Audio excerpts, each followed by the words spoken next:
life, every day, late at night, not okay.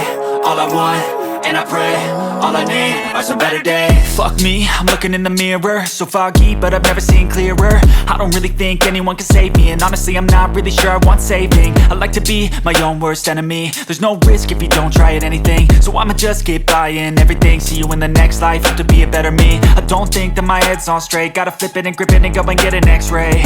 What's wrong with me? I just feel weight pushing on my chest and it squeezes till I suffocate. Better change my mindset, meditate. It's pretty cool that I'm alive and have better days. I could walk, see, hear, I should celebrate. Think I could change my mind, maybe elevate. Living life, every day, late at night, not okay. All I want, and I pray, all I need are some better days. Yeah, all I need are some better days. Cause all I want, and I pray, I believe in the better days. I'm kinda stuck between a rock and a hard place. Do I work hard or live at my pace? You're only young once, yeah that's all great, but I also want a future where I'm okay. Living life is doing lots of cocaine. Wait no, it's living with no shame. Wait no, it's sleeping in on Sundays. I guess it's different for each of us and that's okay. Well I just wanna be happy, how to get there? Glad that you asked me.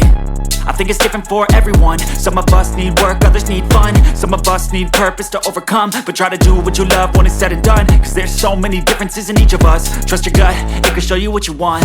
Living life, every day, late at night, not okay. All I want, and I pray, all I need are some better days. Yeah, all I need are some better days. Cause all I want, and I pray, I believe in the better days. Living life, every day, late at night, not okay. All I want, and I pray, all I need are some better days.